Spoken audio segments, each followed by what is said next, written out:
lossless scaling is one of those things that I could just not get to work for the life of me.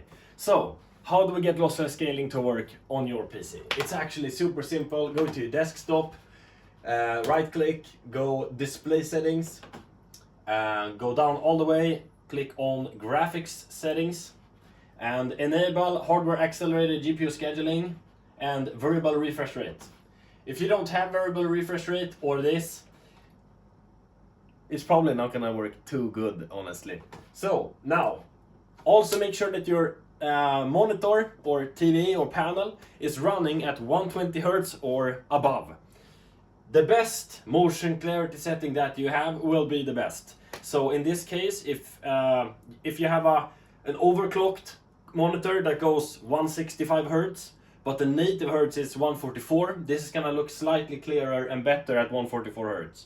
Now this panel that I'm using, an LG C4, this panel is a 144 Hz native panel. However, that might not be the case for you. So just understand that if you have a 60 Hz panel, you don't have G-Sync, you don't have VRR, and you don't have an RTX 2000 card and newer, this is probably not gonna work really good for you, and I don't recommend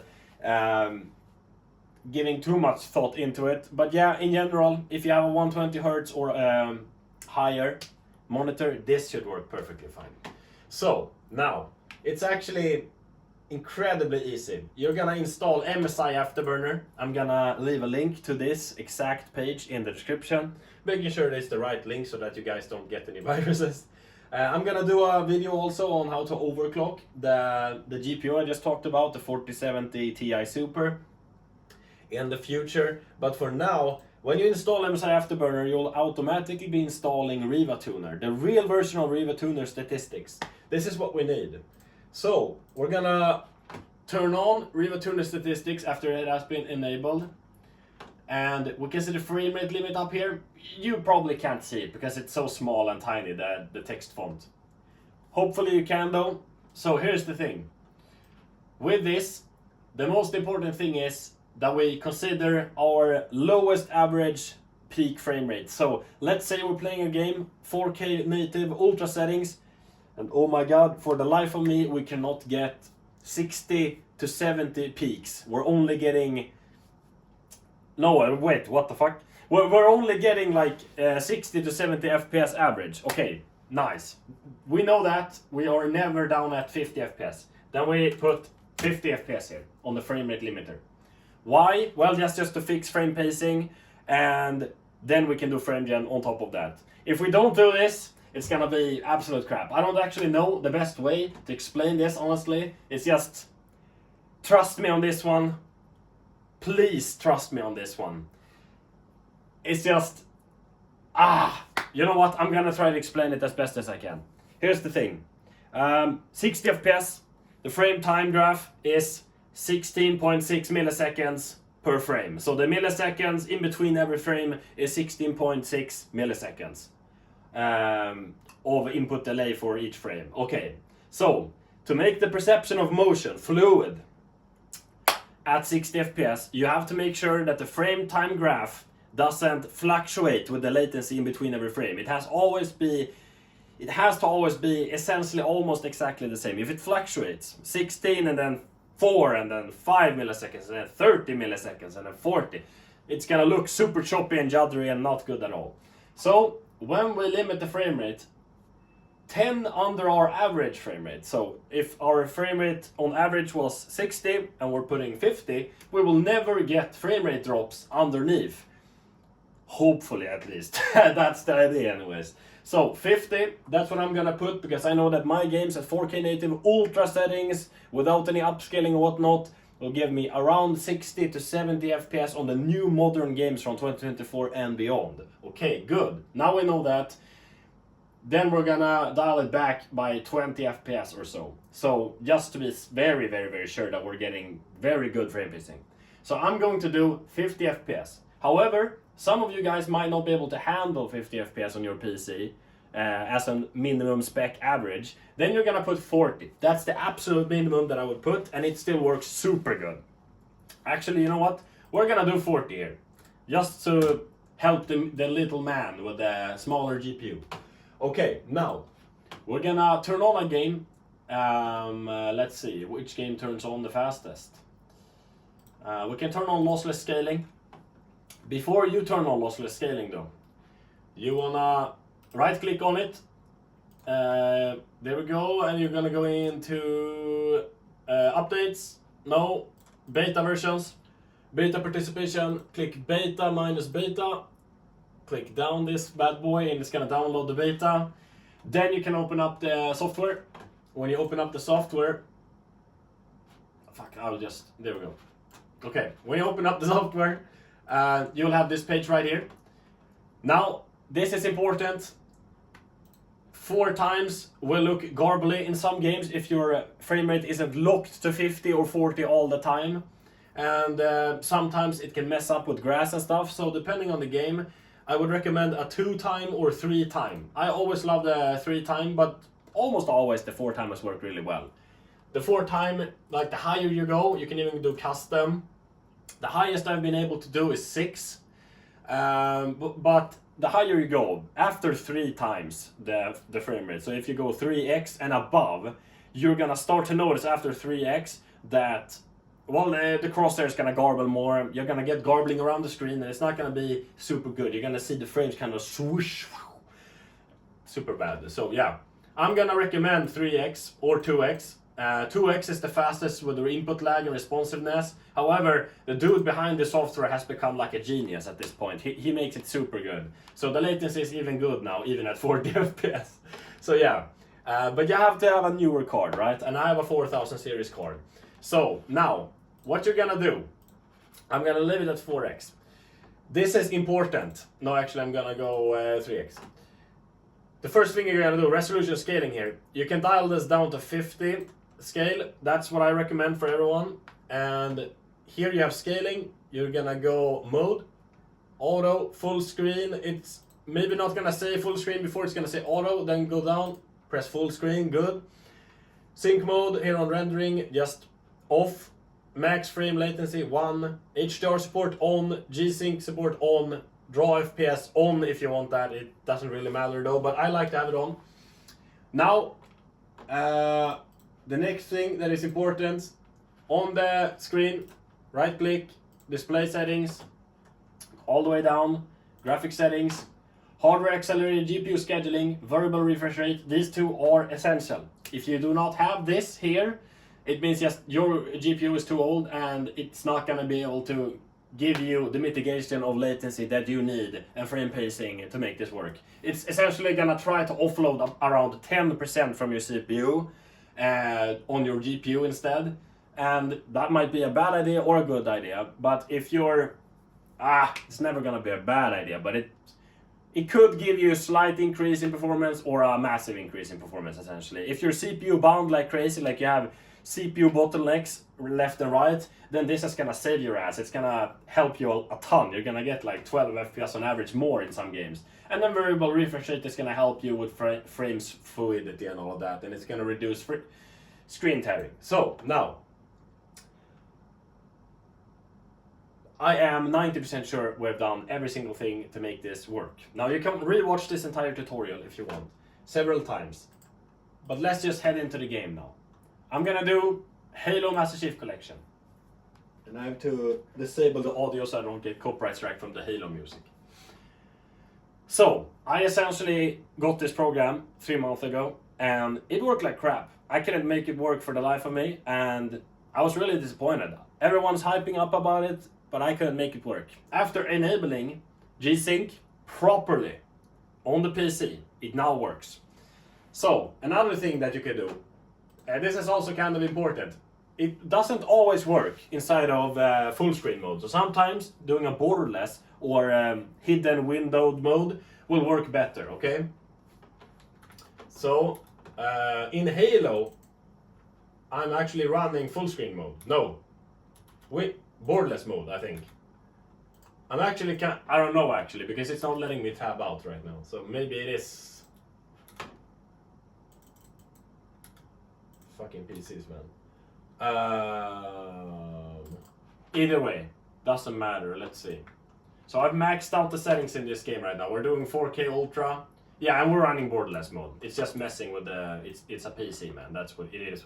And we've locked the frame rate to 40 FPS. I don't know if you actually can see the top of the screen, but it says 40 FPS there. It also tells us the CPU percentage usage and the GPU usage, and then it tells me the temperatures. You get the idea, right? So we're gonna boot up the Cairo Station mission here.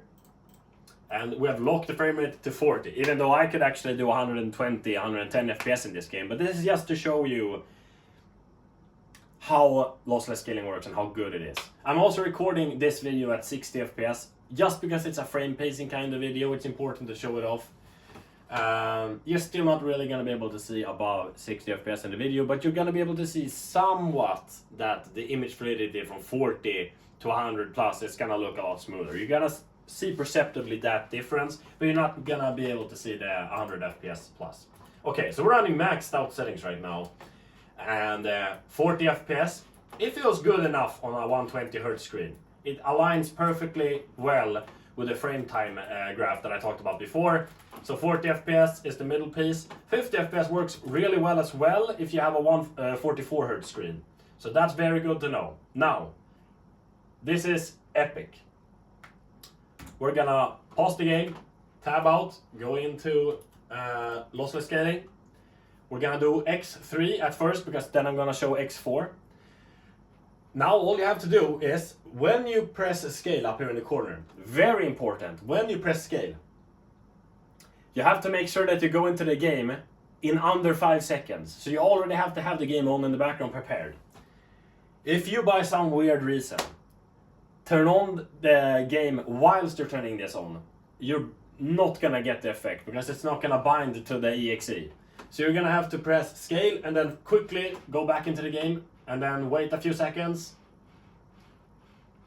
And boom, now you have 120 FPS on 40 FPS. My god, man. What the fuck? I'm even confused myself. This is insane. Okay. Yeah, but in this game, that's very playable. I saw no garbling and no nothing. That was amazing. Now, let's say I can do 10 FPS more. Easy. Hey, everything PS5 Pro. That's my YouTube name. For everyone that is confused why I said that. I can do more than you can. I can do 50 here, and it didn't drop once. Well, good on you. You have a better CPU than I have. So, obviously I could do a lot more in this game. I'm just... For teaching purposes, I'm doing this. Okay, 50 FPS. Lossless scaling might need to be turned off and on again to make this work. Now, the latency is a lot lower. It was already like imperceptible, honestly, in my opinion. But yeah, now we're having 150 FPS from 50 base. So 50 FPS, real FPS, but what we're seeing and kind of feeling, honestly, is 150 FPS. It's working, man, and I've tried it in a lot of games. It works in all games. But as I said, if we have grass in some games, it's gonna garble a little bit depending on how high we're gonna go. So, now we're gonna go back to 40 FPS.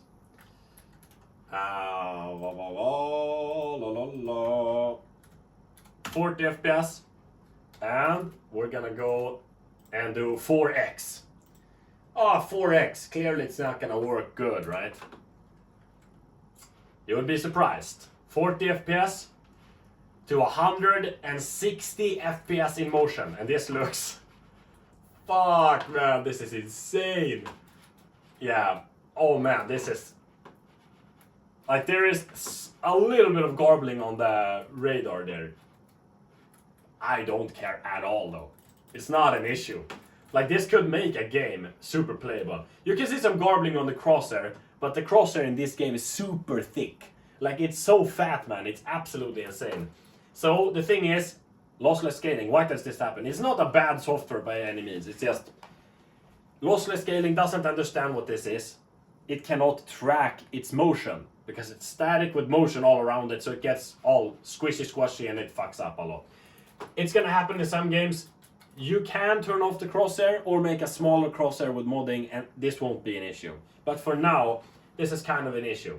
Now, to make this less of an issue, go lower with the mode scaling.